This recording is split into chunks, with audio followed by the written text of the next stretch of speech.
Thank you. Can you hear me okay? Yes. I'm grateful to be here today.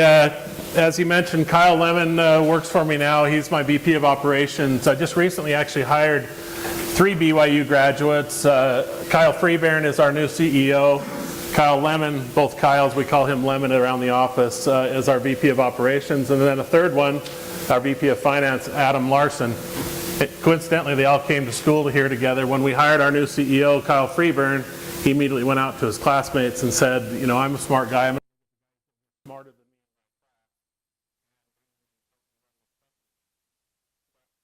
I'm the founder of a company called Freezingpoint, and I'm going to tell you a little bit about my journey today and things that, the experiences I've experienced as an entrepreneur. I'm a little bit unorthodox, I guess. I was raised by a dad who was an entrepreneur. I watched my dad several times throughout my life take everything he owned, to put it on the line, to start different business ventures and to do things. And so he's definitely my mentor and my coach. He's no longer with us, but I learned a lot from him during those years that he was with me. I would be remorseful if I didn't start out by just recognizing my family. Probably the smartest decision, or not probably, for sure, the smartest decision I ever made in my life was the decision to marry my wife. And you know, my wife and I have always had this ongoing agreement. She's always said, you have your business that you run and I'll support you 100%, and I have my business that I run and you support me 100%. And she deserves the credit for raising our children.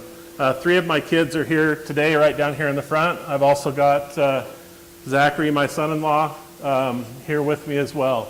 But you'll learn as you go into business that family is crucial. You need a wife that believes in you. This is somewhat of a joke, but it's not a joke. I can't tell you how many times I went to my wife and said, hey, I'm borrowing another $1 million at the bank. We could lose the home if this doesn't go well. Are you behind me? And every single time she would say, I believe in you 100%, go for it. And that would be impossible to do if you didn't have a family and a wife that supports you. Not to make your decision of a spouse more complicated, but it's important to have someone that believes in you and believes in what you do. So I have 8 children. 3, like I said, are here. We kind of have we had 4 and then took a little break and then had 4 more. I've got a son right now that's currently serving a mission in Armenia and doing really well. So my career started with a company called Tropical Snow. My dad started Tropical Snow. How many are familiar with Tropical Snow have had a shave ice before? Yeah, most people, if you're from Idaho, the Midwest, Texas, you've probably seen Tropical Snow somewhere. There's still quite a bit here in Utah as well, but we started this as a family business back in 1984. At that time, I was a junior in high school. I started out working in the first retail location, which is this little one in the center down here, and spent the first summer of our existence working in there with some of my friends and selling shave ice. I then started working in the warehouse, and then I left and went on a mission to New York City. I served 2 years in New York City and then came back and went back to work full-time in 1988. At that time, my dad was running 2 businesses, and so it was easy for him to kind of hand the reins over to me and say, hey, you run this, and I'll do some of the things that I need to do on other ventures. And so, coming straight off my mission, I started working full-time and went into sales, as most entrepreneurs do, and started selling Tropical Snow. We recruited a national network of distributors across the country that were selling our product. At that time, we had about 1,200 dealers, these little shacks or micro-entrepreneurs selling our product across the country. And but for some reason, working in the family business, I wasn't 100% happy. I came to BYU. I went to BYU for a year. I didn't finish school. I actually went to my dad after the first year and I said, Dad, how do you feel about the idea of me quitting school and working full-time? And my dad looked at me and he said, do you think you can find a wife if you don't go to school? And I said, yeah, I think I can. And he said, if you can find a wife without going to school, then that's great. The most important thing I got out of BYU was your mom. My dad graduated with a business degree back in the 40s from BYU, or 50s. But anyway, long story short, I made the decision to drop out of school. I'm not encouraging that for you necessarily, but it was the path I took, and I think it's an important part of my story. It forced me to do things a little bit differently. One of the last things that my dad said as I left his office in that discussion that day is he said, you need to read a lot of good books, and you need to read the newspaper every day. And he said, I've learned more from reading the newspaper than probably just about anything I do in my life. And for you guys thinking reading the newspaper sounds crazy. I went out, I subscribed for the USA Today, the Wall Street Journal, and I just started reading business books. So that's really where the core of my education comes. I still today love reading business books, listening to business books. I started reading books like these up here, marketing books, the 22 Immutable Laws of Marketing, the 22 Immutable Laws of Branding, things like the Fred Factor for customer service, Good to Great. You know, as these books came out, I would find them and read them. And, you know, self-improvement stuff, Dave Ramsey things, Rich Dad Poor Dad. I saw they were handing out Rich Dad Poor Dad books prior to this. One of the greatest sales books I read in the beginning was How to Swim with the Sharks Without Being Eaten Alive. That kind of gave me the courage to go out and continue to cold call and to sell and do those things. But this is really where I got a bulk of my education. And I'll tell you, it wasn't the content of these books that necessarily steered the direction, but what I find is when I read books like this, it gets my mind going and thinking about things, and I come up with ideas and direction to go. But by far, the book that I would say that's the most influential on my career is a book called the EMyth. If you're seriously thinking about going into business, I would recommend that you read this book. I think it's applicable in a lot of ways. Again, the content is not necessarily for every business, but the thought process that you'll go through as you read this book will be crucial. Some of the things that I learned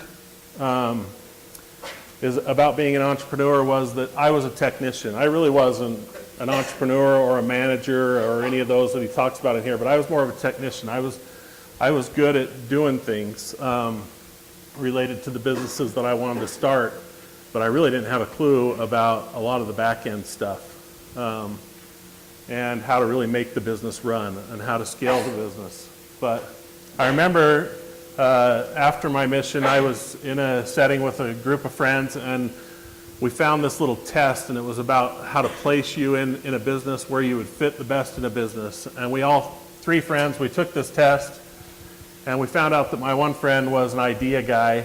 He was great at coming up with ideas, and he had 100 ideas, but he didn't know what to do with any of those ideas. I took the test and found out that my strength was taking the idea from idea to reality. And then you'll learn as I go through my presentation here today, where I struggled a little bit was then once that idea becomes reality, is the daily grind of actually making that thing scale. And that's where I'm at, why I'm at in the position I'm at today, is because I decided to make some changes and bring other people in to scale our business. The other thing that this book really helped me with is it helped me and my partner determine our strategic objective of what we wanted to accomplish. We both read this book, and then we both made a list of goals that we wanted to accomplish by starting this business. One of the things that I love about the EMyth is that the principle that he says every business that is started should be started with the intention to sell it to somebody else someday. Where a lot of businesses, in my opinion, get into trouble is when you get so emotionally attached to that business that it's hard to let it go or let somebody else come in and do it. So from day one, we made the decision that this business that we were going to build together would eventually be sold to someone else. And so that was always our objective. It changed the way that I worked on the business, because instead of creating a business that was producing income for me, I was actually creating a product or a business that would look good to someone else from the outside as they came in. And that was my focus from day one. But I want to introduce you real quick to my business partner. This is John Mork and his family. John is from Norway. He lives about an hour south of Oslo. John and I met back in Oh, it was probably 1990. He had gone on his honeymoon to Hawaii.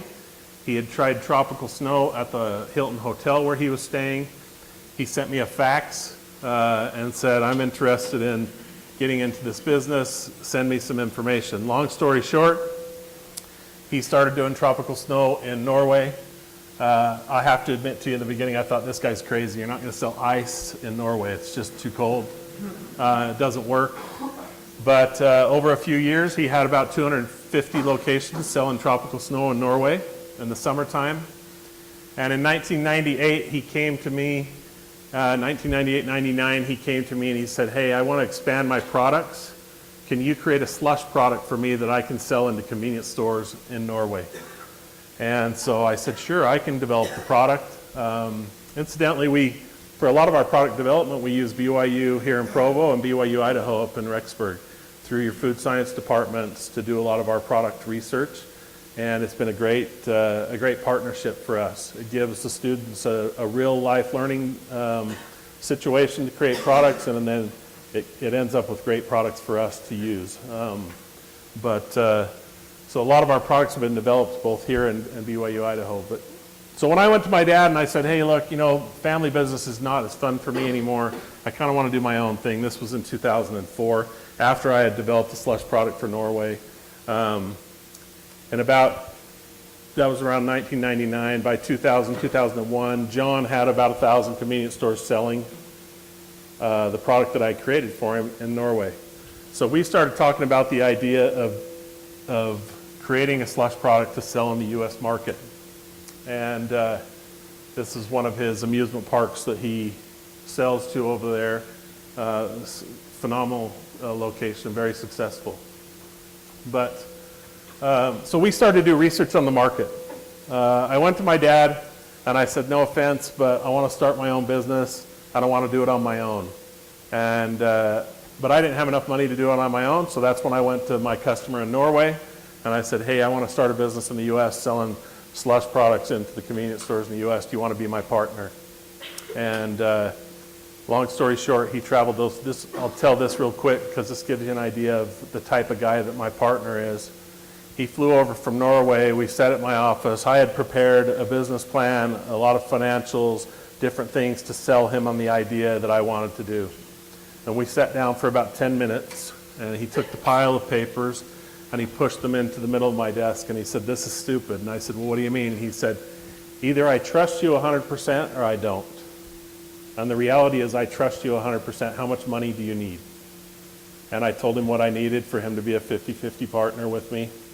And he said, okay, give me 10 days. I'll go home, and I'll wire the money to your bank account.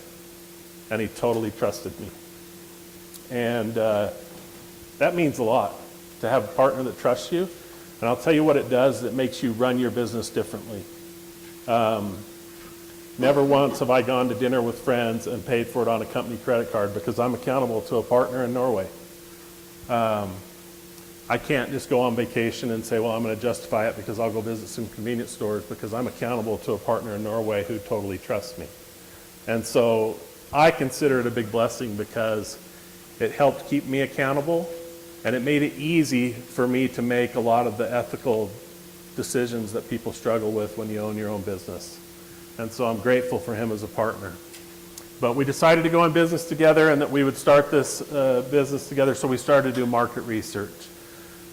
We immediately went to the convenience store industry because we felt like that would be the part of the market that would have the most locations. We found out that the convenience store industry in the United States has over 150,000 convenience stores in the United States. Another thing that was really appealing to us is that 65% of all convenience stores in the United States are independents. Independence means that the owner owns 1 to 5 stores. And so we felt like market penetration would be pretty easy if we could go to these entrepreneurs who own 1 to 5 stores and get them to put our product in. And we weren't relying on landing these huge chains like 7-Eleven, Circle K's, those types of things. The other thing that was impressive to us is that we found out that the convenience store industry was growing steadily every year regardless of the economy. When the economy would take a downturn, the convenience store industry continued to grow. The other thing that we found is that there was very little competition in the market. There's two types of frozen beverages in the market. You have FCB, which is frozen carbonated beverages. Most of you that you'd be familiar with Icy or Slurpee in 7-Eleven. What they do, the gimmick there is that they're taking the product, freezing it, and carbonating it at the same time. The idea is that you can sell product at a low price point in big volumes, because what they're doing is they're running at a 220% overrun. So they're just injecting it with air. If you ever went and bought an Icy or Slurpee and just left it on your counter to melt down, the cup would be way less than half full of liquid by the time it melted down. The other product's called FUB, frozen uncarbonated beverage. And when we started doing our market research, what we found is there was a lot of product in FCB. Icy kind of dominated the market, and they still do today. But there was no brand uniformity or nationwide dominant brand in FUB. And so we knew that there was a market there for us. The other thing is that we found is that most of the product in the market just didn't taste good. The quality was bad. It's what we refer to as a belly wash. It's basically just sugar and color and not much flavor, and if it is flavor, it doesn't taste too good. The other thing that we saw was that the brands in the market were really tired. An example of that is the Slush Puppy brand. Slush Puppy is actually owned by Icy today, but it's a very tired brand. It's a 50, 60-year-old brand. It just hasn't been updated, and so most of the generation who grew up drinking Slush Puppy are not around anymore, or they're elderly, and so the brand has become very weak and very tired. And then the other thing that we found is there was a lot of problems in the industry as far as no one worked together on providing the machine, the service, and the product. Everything was coming from different vendors. So you'd go buy your machine from one vendor, you would buy your product from another vendor, and then if you needed service, you'd call another service company to come and do that service. So we felt like after doing this market research that there was a great opportunity for us. The perception in the industry was that the machines were really expensive. That's because the majority of the machines in the market were Slurpee machines in 7-Eleven and Icy machines. The carbonated machines cost about 5 times what an uncarbonated machine does, and they also require much more service. To kind of give you an idea, we spend less than $100 a year per service per machine that we have in the market. An Icy machine, they'll spend $500 to $700 a year in service. So 5 to 7 times more than we do. But the convenience store owner, their perception was they didn't really differentiate FCB, FUB. They looked at it all as one category. So their feeling was that the machines are expensive, the service expensive, and therefore I don't have any FUB product in my store. The other thing that we found, and I mentioned, is that there was all different vendors. So, it was common that you'd go buy your machine from one vendor, you'd get your product from another vendor, and when you have a problem, they're both pointing fingers at each other and saying, well, it's not our problem, it's the product guy's problem, therefore, and they're causing these disputes. And that's the last thing that the convenience store wanted. The last thing that we found is that these convenience stores really believed that the consumer would not pay a higher price for a better product. And so we set out to build a business plan and to create a solution for that. What we found is that we could buy quality machines. They really weren't that expensive. We could place them in the market. We could provide service for life. My original business model, we actually cleaned the machines for them every 4 weeks as well. So we would go out into their store, we would clean and sanitize the machine, and then deliver product to them because we were there anyway, so we could help them with that. So we were just totally all-inclusive, full service, doing everything they needed to run a successful frozen beverage program. Basically what we did is we took the cost and we raised the price up enough to where we could cover all of our expenses. Now, was it all easy? No, it wasn't easy. There were a lot of hiccups. There were things that happened. The first 100 machines I bought from a company in Spain. They were the dominant machine manufacturer for Europe. What I didn't know is that they really didn't have much experience making machines that ran on 115 volt power. I brought them in, they ran, but after the first year I had compressor failure on the first 50 to 70 machines.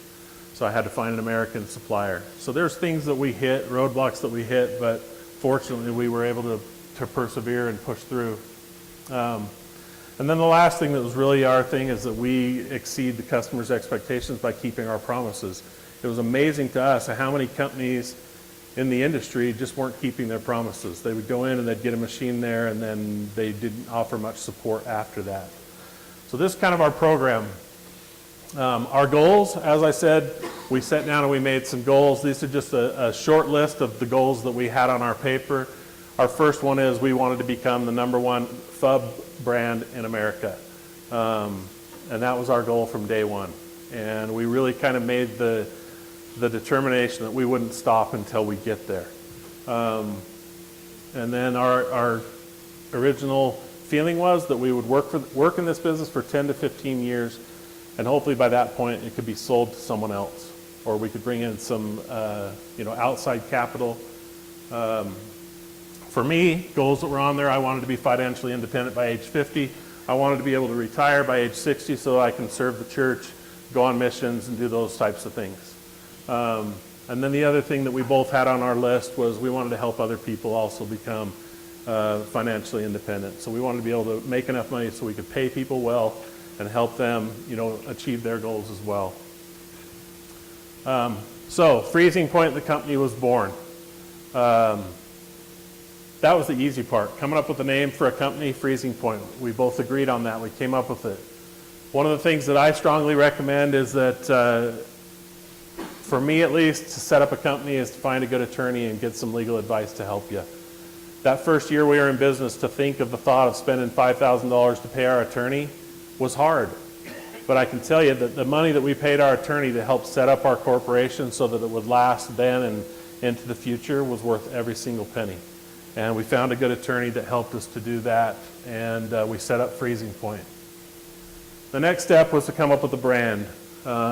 This took several months. This is back probably in 2001 is when this started. I actually filed for my trademark of Frazzle in the fall of 2001. Interesting story here. I kept coming up with different names, submitting them to my attorney. Every time I'd submit them to the attorney, he would say, no, that's already taken, or there's another trademark too close to what you want to do. What I wanted is a trademark that was easily identifiable and something that I could create my own name in the mind of the consumer, like Pepsi, Coke, Snapple, those types of things. Other brands, Tide, clothes cleaning, that type of a brand is what I wanted. And so I kept coming up with these words, doing things, and we just kept running into a lot of conflicts. One of the things that my dad taught me early on was that if you feel like you're running into roadblocks, usually that's a sign that you're going the wrong direction. You need to pull back and go in a different direction. And I spent a few months doing this, and I kept going after these different names, and none of these names would be registerable. And my attorney would tell me, look, I don't think it's worth your time to spend to register this name. So one day I got up and I went to the office early in the morning, and I have a big Webster's dictionary in my office. I pulled the dictionary out, and I literally started reading the dictionary from A's to B's to C's and reading every single word. And I came across the word frazzle. It is a real word. Does anybody know what frazzle means? So frazzle, this will tell you a little bit why we chose this as a trademark. So I came across the word frazzle and I thought, that's a catchy word. It's kind of like Coke, Pepsi, something like that. And so then I read it. It says, ice crystals or granules sometimes resembling slush that are formed in turbulent water. Okay, so when a river gets cold and the water wants to freeze, but the movement of the river won't let it to, it turns to frazzle. If you go on the internet and Google frazzle, you'll probably find instances of where the Yosemite River in Yosemite Park, every spring, there's just this time period where the temperature of the air, the temperature of the water is perfect, and the whole river turns to slush. You'll also find news articles about frazzle in the rivers in the East Coast. That's where it happens mostly. But it was a real word. But what I found was nobody owned this word. I sent it to my attorney. I said, what do you think about the word frazzle? He searched it. There was absolutely nothing even close, nothing about it. So it's a word from the dictionary, but nobody owned. So we registered it. And now we own that name and the trademark. The other thing that we started to focus on early on was our product. What we found, like I said, is there was a lot of belly wash in the market. Everything in the market still today and then was all liquid concentrate, sweetened with high fructose corn syrup. And what happens with liquid flavors is they start to lose flavor integrity from the first day you make them. and the flavor integrity just keeps going downhill the older it is. When you buy liquid flavors from a company, from a flavor supplier, those flavors can be 2 to 3 months old before they actually ship them to you. They can sit in your warehouse for 2 to 3 months. By the time you get it into the end user, the consumer's mouth, the product could be 8 or 9 months old. One of the benefits of working for BYU here, our first food scientist that we worked here at BYU was Dr. Clayton Huber, who was the Dean of Food Science and Nutrition here for many years. He passed away earlier this year, but he worked for NASA. One of his projects at NASA is he developed Tang. So he was very familiar with how to develop dry powder products. He also developed the dry powder refried beans that Taco Bell uses, and a lot of different things. So he was very well versed in dry powder. And so he knew how to get good flavor quality, but also to extend your flavor quality by using dry powder rather than liquid. And so those are some of our secrets. The other thing that we do is our product is all sweetened with real sugar. We don't use any high fructose corn syrup, and we don't add caffeine. A lot of our market is young kids, so it's very important to the moms that there's no caffeine in it. It's funny because today most moms are okay with sugar. They don't want artificial sweeteners. They don't want high fructose corn syrup. They don't want caffeine. But they're totally fine with feeding their kids real sugar in moderation. So we created the product. Our business model was DSD, I mentioned. So we had our own trucks. We'd go out. We put a warehouse here in Salt Lake. I put a warehouse in Cedar City, one in Boise. Eventually we had one in Spokane, Washington, in the Tri-Cities area, and we started growing the business. DSD basically is a great way to introduce new products into the convenience store industry because you don't have to rely on going out and selling these big distributors to take your product. You basically buy your own trucks, get your own guys, and you visit every convenience store on your own. The disadvantage of it is it becomes very costly, and I'll talk about that here in a few minutes. But I want to just show a quick video. My business partner likes to take video. The first 2 weeks we're in business, he came out and he traveled with me, and we went and placed the first machines in the market. And he made this video, and I kept asking him, what are you going to do with all this? Well, you'll see in the video, but he made this little video, and it's kind of fun for us to look back and watch now.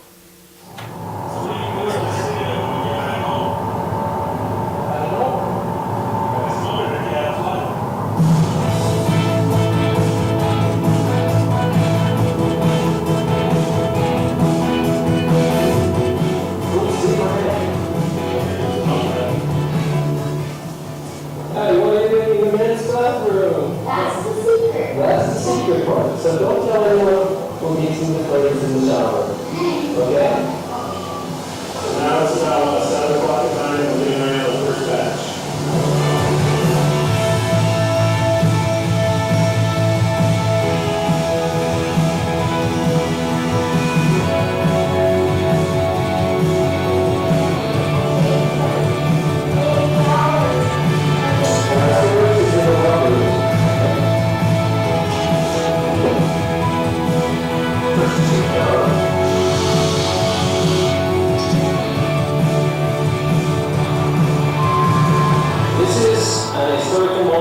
This is the world's first recipe like this.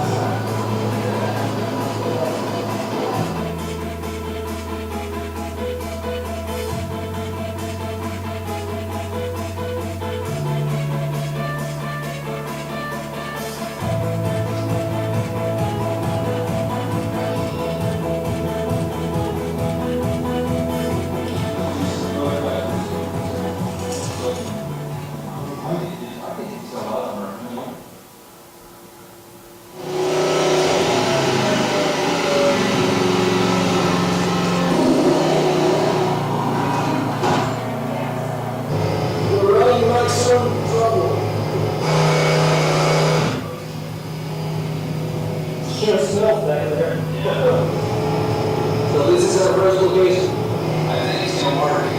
I think you can't sell it at the starter, you can't sell it anywhere.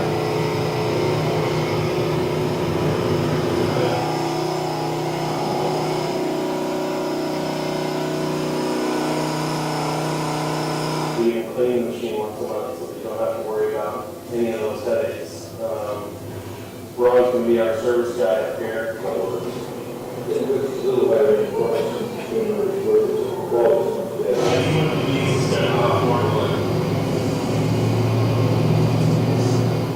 Four down.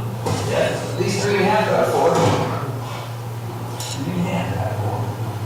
Okay, så vi kan Old Fights, det der, vi har plenty plass, vi har dårlig service, dårlig smaker. Yeah, 3 yellow bright shirts. What a test guy.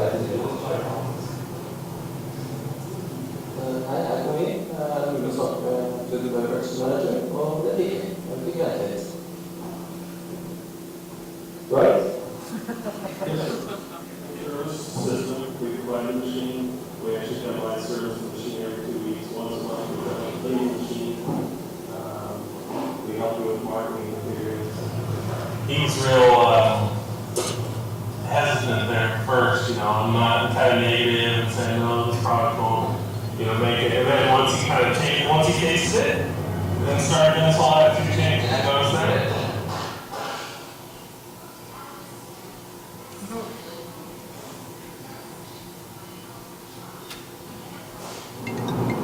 They have a contract with us right now. Start with one good location. This is yours. Go from there. I agree completely.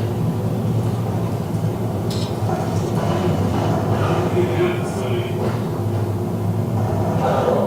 It's history.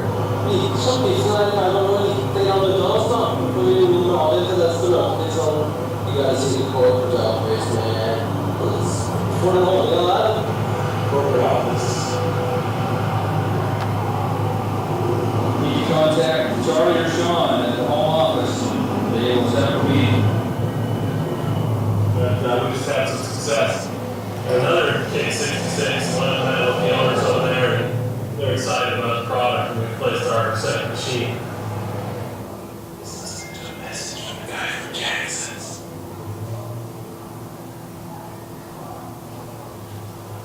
We spent the last 2 days in the Treasure Valley, Washington, Caldwell, and John and Donald and I have had, I think, a very successful couple of days of introducing Frazzle to the valley. We have been already developed a reputation of looking out for the yellow truck and the yellow shirts, and so that's good. We've got people's attention. I guess we couldn't have gotten off to a better start. It's been fun. Appreciate it, guys. Have a good trip. See you.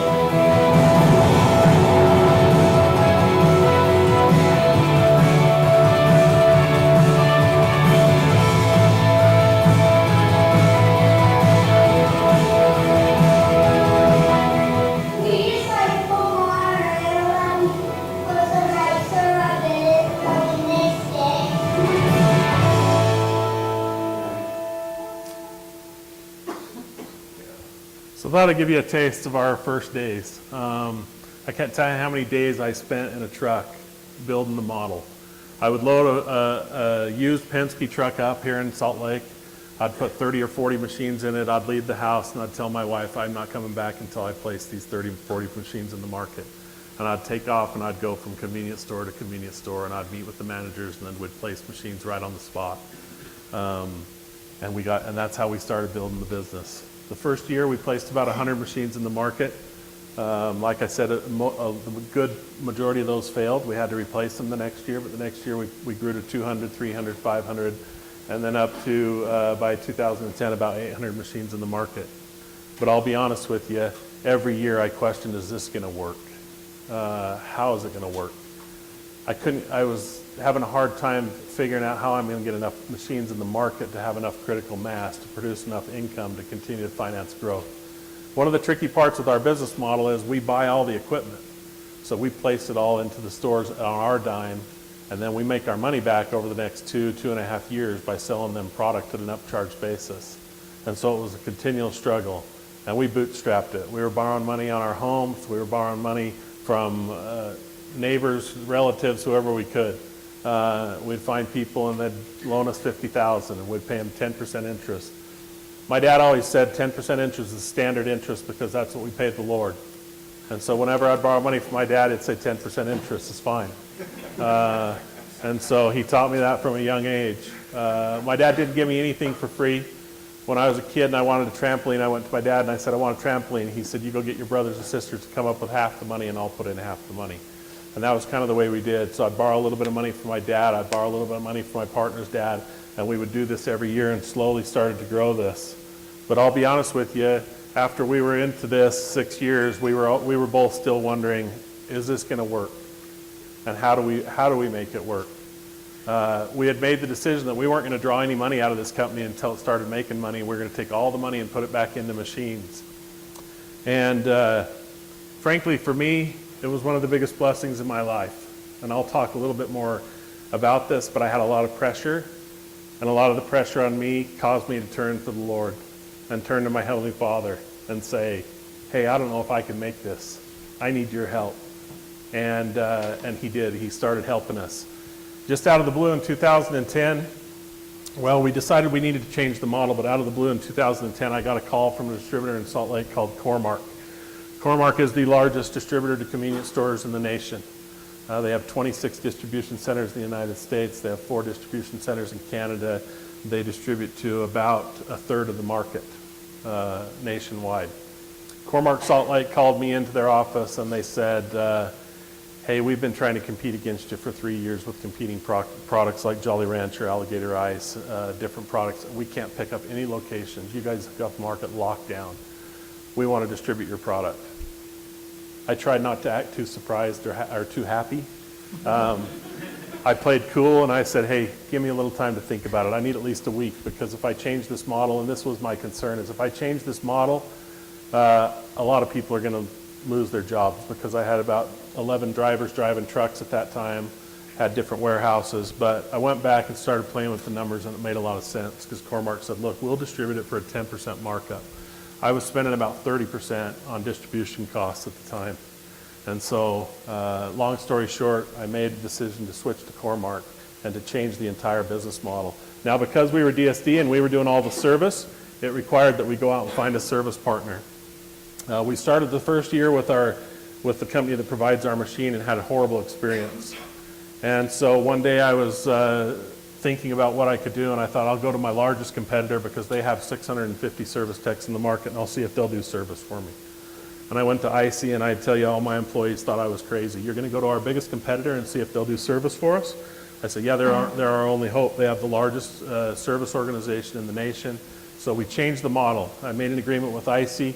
IC started doing our service in every store across the nation, and this is what happened. We went from 800 stores to 850 that first year trying to figure it out, and then the thing started a hockey stick, and today we have over 6,000 machines in the market.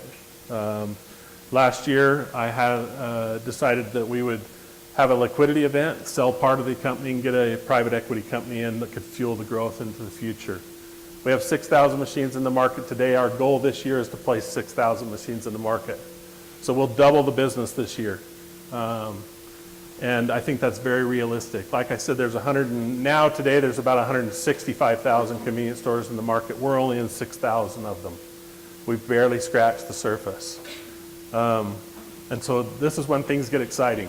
For me, it was a long grind and a long road, but now I can see that the model's paying off and really going to work. So today, again, our pillars are still our product, our service. We've built over the last few years a retail portal. We can actually see every store how much product they're selling and what the throughput is on each machine. So now we have some visibility into the machines. For several years, I felt like I was flying a plane at 30,000 feet. I couldn't hardly see the ground, and I had no instrumentation. We've now built instrumentation to help us do that. We support all of our customers with strong marketing materials, which helps sell more product.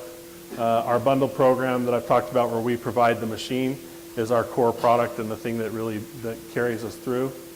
And then right now we're developing a connected machine that is connected to the Internet of Things. So we'll actually be able to see live, real time, how often that machine's being cleaned, how much product's going through it, and we'll be able to be proactive on service rather than reactive. So these are the things that are happening today. We're almost out of time, so I'm going to kind of rush through this. We have national distribution. Again, we're biggest in the West. We have about 40-some% of the convenience stores in Utah, 25% in Idaho, and then that's growing all across the country. We're in about 25 of the top 200 chains in the country. as well as a lot of independents. We just had BYU do a double-blind taste test for us. We tested against our top 4 competitors, and as you can see, we kill all of them. We had 72% said that they preferred our product over all the others, and that they would buy our product. And only 3% of the people in the taste test said they disliked our product, but you start comparing that to the other things, and you look at where some of our big national competitors, I mean, a brand like Jolly Rancher, which is strong in the flavor industry, should be good, is not doing well at all. And so we have a lot of momentum right now. This is where we see ourselves going over the next few years. Like I say, we're on pace to place 5,000 to 6,000 machines in the market this year. Our goal is to have 50,000 to 60,000 machines in the market by 2022. And we're also now expanding out of the C-store industry. We just hired our first director of sales that is going after the amusement park industry, family entertainment industry, to grow that industry as well. We already have about 100 to 200 of these trampoline arenas that have our product in it and do extremely well. The Nitro Circus types locations. Right now we have really 6 major competitors in the market that we compete against. We suspect in 3 years that'll be down to only 2, maybe 3. And then by 5 years, we'll probably be the only brand in the market, and we'll dominate just like Icy does in the carbonated realm. And so this is exciting. Have a few minutes left, and I just want to talk about how this has affected me spiritually. Like I said, I consider it a blessing. I told my wife last night, I said, I remember times in this business process that I actually did things that I knew would create more pressure on me. I'm inherently a prideful guy. It's easy for me to say, I can do this on my own. I don't need Heavenly Father's help. I remember the first several years of my married life, I would come home to my wife and I would complain about something that was happening at work or challenges I was having, and she would always say, did you pray about it? And I would say, no, Heavenly Father doesn't care about that stuff. He doesn't care about business. He wants me to be strong in the church and do those, but he doesn't care about business. He says that's up to me to figure out. And she'd say, no, it's not. You just need to pray about it. And I didn't listen until I got myself into a situation where I had several million dollars borrowed. And I was trying to figure out how to make this business model work through those years of struggle. And it started to soften my heart, and I started to turn myself over to Heavenly Father and say, okay, I can't do this alone. I need your help. And I would pray every day for help from him. One of the key turning points for me is I remember I was needing to hire, at the beginning of our DSD days, I needed to hire a new driver to open up a new service area. And I was saying my prayers in the morning, and I said, Heavenly Father, help me find the right person that'll be the best person for our company, that'll come in and work hard and really do a good job. And I got this voice in my head as clear as I'm speaking to you today that said, quit worrying about what's good for you, worry about what's good for me. So I knelt back down that morning and I said, Heavenly Father, help me find someone that'll help you. I went to work that day, and the first guy that came into my office, the Spirit said, this is the guy you need to hire. I'd only met this guy 2 minutes before. And I said, I don't hardly know you. We just met 2 minutes ago, but what would you think about the idea if I told you that God just told me to hire you? And he kind of laughed, and then he said, well, I believe in God, and if you tell me that he did, I'll take that. So I hired him. The next day I put him in a truck with my brother-in-law that worked for me, and I sent him to Vernal to go deliver a route to Vernal. My brother-in-law came back late that night. It was about 7:30 at night. I was still in the office. He came in and he said, that was an interesting day. I said, why? And he said, the new guy just asked me question after question about Heavenly Father, about Jesus Christ, about what we believe and all these things. And I said, well, where is he? Go get him. And he said, he's out in the warehouse. I'll go grab him. He came in, and I said to this guy, I said, you know how I told you that God told me to hire you? I said, well, God just told me why I hired you. And he said, oh yeah, what is it? And I said, you need to meet with the missionaries. I went every Tuesday night for the next 6 weeks to this guy's house with the missionaries and taught him missionary discussions. He joined the church. The crazy thing about the story is 4 weeks later, the Spirit said to me, "You're done with him. He's learned what he needed to learn from you. He needs to go do something else." I called him into my office and I said, "You know how I told you Heavenly Father told me to hire you? And you know how I told you that Heavenly Father told me to have you meet with the missionaries?" I said, "Well, Heavenly Father told me this morning that I need to let you go and let you go do something else." And he said, "You know, it's interesting. I was praying this morning and I got the same impression." That's one experience. I had another guy came to me. I hired him to do sales. He came to me a week after I hired him and he said, "You know, I wasn't truthful in my interview." He said, "I made you think that I'm an active member of the church and I'm not. I've been excommunicated. I've done a lot of things in my life that aren't right. And I just want you to know, and if you want to fire me right now, go ahead and fire me." And I said, "No, the Spirit told me to hire you. So I'm willing to let that act out and we'll see what happens." That guy worked for me for 10 years. He got back active in the church. He got rebaptized. He got married in the temple. He has 5 kids today and he's serving as a member of the bishopric in his ward. He recently quit to go take a job in another industry. But he came to me and he said, "I would never be where I'm at today if it wasn't for the fact that you gave me a chance." And those experiences and several more that I could go on are worth more than any money or any other success that I'd reach in this. I've learned to trust in my Father in heaven. I pray to him every day that this sounds strange, but I pray to him every day that he'll help 6,000 frazzle machines run in the market and not break down. I can handle if some of them break down, but I can't handle if all of them break down. And he helps me and he blesses me. So regardless of what you do in your business, I would encourage you, don't dilute your most important partnership. I mentioned early on that I just hired a new CEO, a new CFO, new VP of operations. The first thing I did is I sat down with them and I said, "Look, my ownership's been diluted because of the equity deal that we've done. But there's one person I don't want diluted, and that's our Heavenly Father."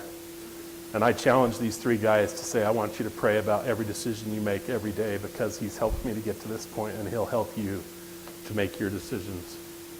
And to me, that's the most important thing of this whole thing. It's made me a better person.